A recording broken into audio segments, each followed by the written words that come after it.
Halo Sobat Jiners, welcome to Jin on Talk, ngobrol asik seputar kesehatan wanita. Let's talk about women's health. Hello, welcome back to another episode bersama saya Ruli selaku host pada episode kali ini. Dan hari ini kami sedang bersama guest speaker kami, Dr. Muda Maharani Purnama Putri. Halo Dr. Muda, bagaimana kabarnya? Halo, alhamdulillah baik. Oke, jadi ini pasti Sobat Jiners penasaran nih dengan guest speaker kami. Jadi untuk itu kita perkenalan dulu nih. Dr. Muda boleh perkenalan diri dulu ke Sobat Jiners.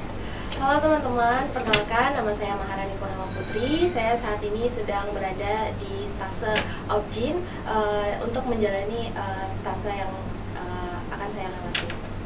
Oke, jadi untuk pembahasan pada hari ini itu tentang PCOS ya? Ya. Polycystic Ovarian Syndrome. Nah, pastinya Sobat Jiners mau tahu dulu nih, apa sih itu PCOS? Karena kayaknya PCOS itu pasti sering ya kita dengar, cuman mungkin belum tahu terlalu detail mengenai apa itu PCOS. Jadi dokter Muda boleh jelaskan dulu nih, apa sih itu PCOS? Jadi PCOS itu dia adalah sindrom. Jadi dia punya kepanjangan itu Polycystic Ovary Syndrome. Jadi sindrom dia maksudnya itu kumpulan gejala yang menyerang indung telur, kemudian atau ovarium, dan juga dia menyerang proses ovulasi atau pelepasan sel telur. Dan juga pada polycystic ovarium ini dia itu karena dia polip sistik, jadi dia banyak kista di ovariumnya. Oke, jadi tadi Dr. Muda Maharani sudah jelaskan tuh beberapa apa saja itu PCOS. Nah, sekiranya apakah boleh dijelaskan lagi nih, PCOS ini seperti apa saja dia mempengaruhi tubuh wanita? Mungkin bisa lebih jelas lagi. Oh iya, jadi untuk PCOS ini dia itu ketidakseimbangan hormon. Jadi kalau pada wanita itu kan ada, kalau di ovarium itu dia mengeluarkan atau melepaskan hormon androgen dan estrogen. Kalau untuk PCOS ini dia itu kebanyakan melepaskan atau meningkatkan pelepasan androgen atau hormon laki-lakinya lebih banyak, sehingga orang-orang yang mempunyai PCOS atau terkena PCOS ini dia lebih maskulin. Oke. Jadi kalau dari Dokter Muda Maharani nih, untuk Sobat Jiners, apa saja sih gejala yang harus diwaspadai agar Sobat Jiners juga bisa waspadalah terhadap PCOS ini? Baik, jadi kalau biasanya itu pasien datang dengan keluhan menstruasi yang tidak teratur, kemudian juga banyak pertumbuhan bulu di daerah-daerah seperti di dagu, kemudian di daerah bawah hidung, kemudian juga banyak juga pasien yang datang mengeluhkan karena jerawat yang banyak, kemudian juga gampang perubahan dari moodnya. Berarti itu hal-hal yang harus diwaspadai ya oleh Sobat Jiners seandainya ingin tahu lah tanda-tanda dari PCOS ini apa yang harus dilihat, yaitu pada awalnya PCOS itu berarti yang kentara mungkin pertumbuhan rambut begitu ya? Iya. Oke. Kemudian tadi Dokter Muda sempat menjelaskan nih tentang bahwa PCOS ini mempengaruhi siklus menstruasi. Sekiranya bagaimana itu PCOS mempengaruhinya? Jadi untuk PCOS mempengaruhi sistem menstruasi itu, kalau misalnya pasiennya itu dia mengalami menstruasi hanya 8-9 kali per tahun. Jadi kan seperti yang kita ketahui kalau menstruasi itu pada perempuan harusnya tiap bulan ya. Tapi pada PCOS ini dia hanya 8-9 kali.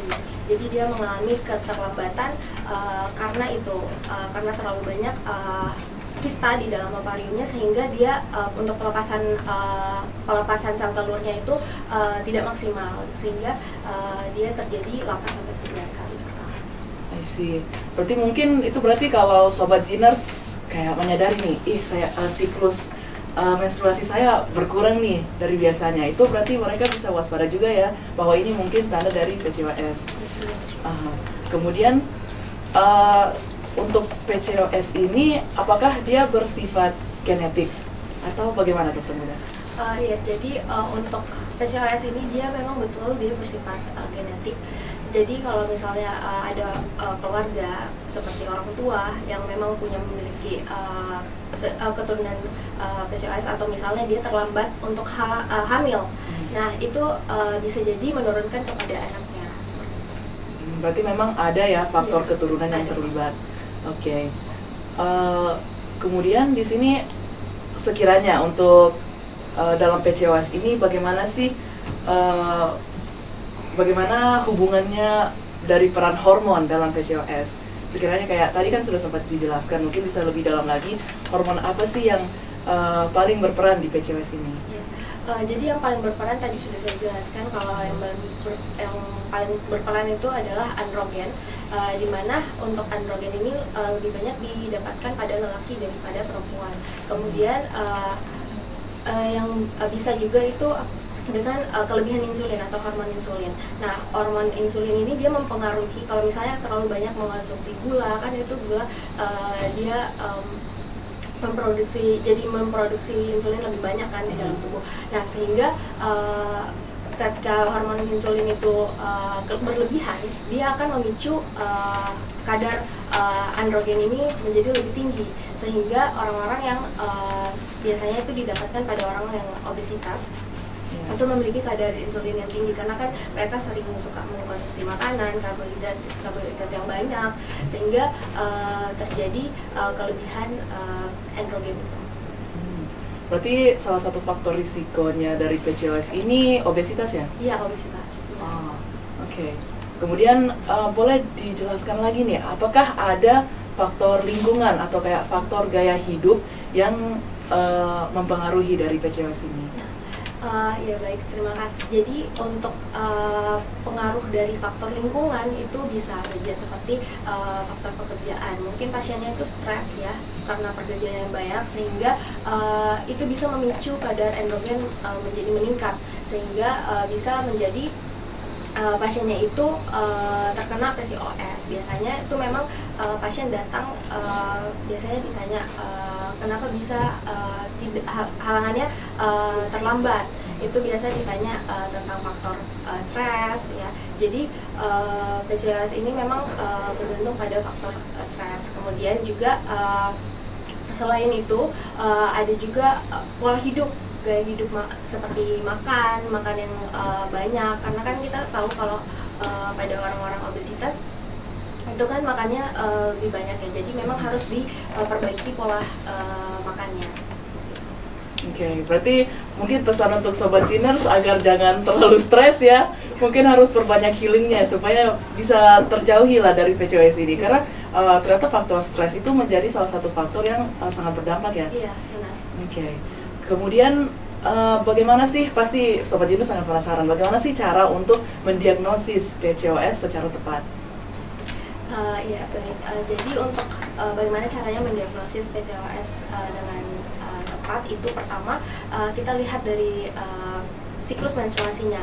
Kalau misalnya menstruasinya seperti yang tadi sudah saya jelaskan, dia terlambat, kemudian tidak setiap bulan, kemudian juga itu bisa kita bawa pasiennya itu datang ke dokter untuk konsultasi. Kemudian juga terlihat kayak pertumbuhan bulu-bulu di daerah-daerah yang sebenarnya pada wanita tidak terdapat itu, dan juga ada gejala seperti kegelapan di daerah lipatan. Nah, itu bisa jadi terjadinya PCOS. Jadi pasien-pasien yang sudah mengalami seperti itu mungkin bisa untuk konsultasi atau datang ke dokter. Kemudian juga jerawat yang berlebih, bisa juga pasien tersebut datang untuk bisa didiagnosis atau diperiksa lebih lanjut untuk tes-tes seperti tes hormon androgen. Oke, berarti paling untuk mendiagnosisnya secara pasti daripada hanya melihat dari gejala-gejalanya itu, bisa lebih pasti lagi dengan mengetes jumlah faktor androgennya ya? Ya, hormon.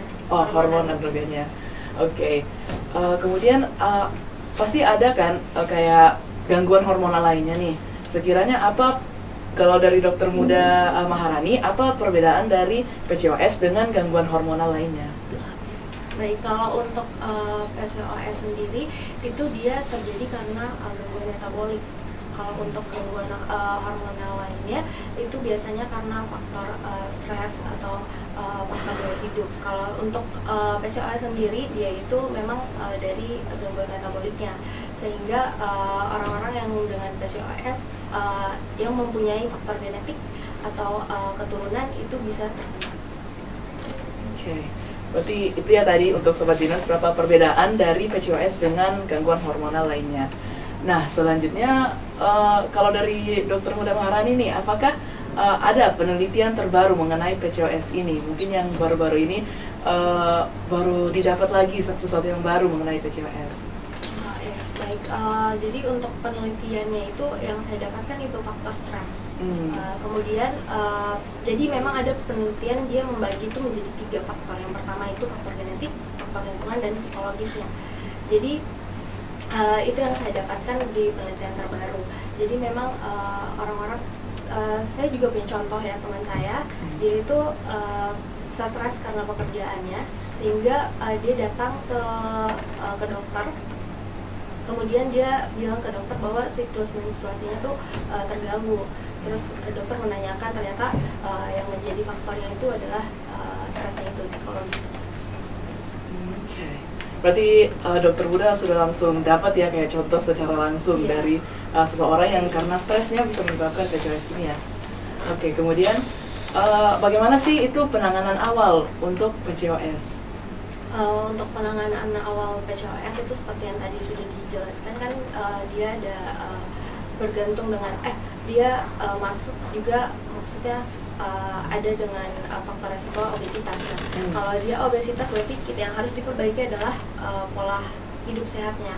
Jadi dia harus makan teratur, kemudian dia diet tinggi protein, kemudian tinggi serat, seperti makan buah-buahan, jangan makan yang junk food seperti itu, yang fast food, terus makan makanan yang kurangi manis, karena itu dia bisa menaikkan juga kadar endokrinnya. Oke, itu ya untuk Sobat Geners beberapa hal yang harus diperhatikan juga supaya bisa terhindar dari PCOS ini, kayak mengurangi junk food. Saya sendiri jujur agak susah, tapi that's fine, we can all go through this together. Oke, kayaknya itu saja sih untuk pertanyaan mengenai PCOS ini. Dan mungkin sebelum menutup, dokter muda bisa memberi dulu nih closing statement. Kayak mungkin bisa apa pesan dari dokter muda untuk penonton mengenai PCOS atau just in general. Silakan dokter muda. Baik, jadi ada beberapa faktor yang tadi tidak sempat saya jelaskan. Jadi untuk PCOS ini kan sudah saya jelaskan bahwa dia itu adalah polycystic ovary syndrome, di mana dia itu polycystic kista yang banyak di dalam sel di dalam indung telur, yang mana sel telurnya itu jadi banyak, dia lebih dari 10. Normalnya kan cuma 1 ya pada ovarium, tetapi kalau pada PCOS ini dia banyak.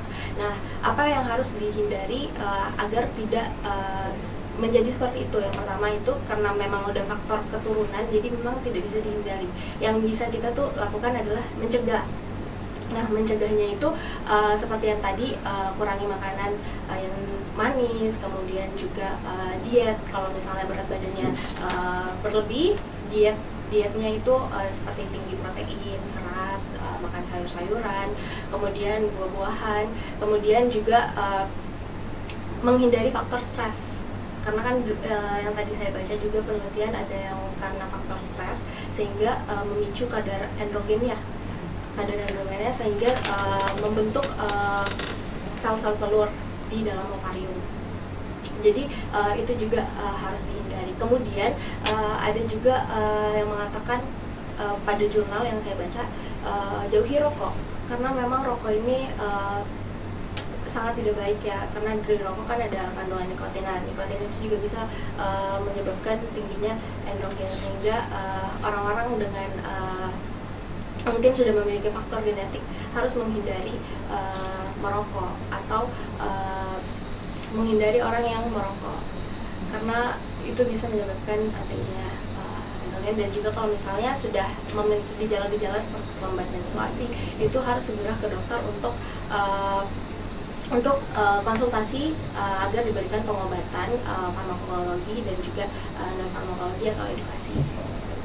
Alright, terima kasih banyak Dr. Muda Maharani atas waktunya hari ini. Nah, untuk Sobat Geners yang lagi nonton, semoga bermanfaat ya hasil pembahasan kami hari ini, karena sangat banyak juga ilmu baru yang kita dapatkan mengenai Polycystic Ovarian Syndrome. Nah, sebelumnya untuk Sobat Geners jangan lupa untuk like, comment, dan subscribe di akun YouTube Gin on Call. Dan mungkin untuk menutup nih, kita tutup dengan jargon dari Gin on Talk ini ya. Jadi nanti saya bilang Gin on Talk dan bersama-sama let's talk about women's health. Boleh? Boleh. Alrighty. Gin on Talk, let's talk about women's health. See you next time. Bye-bye.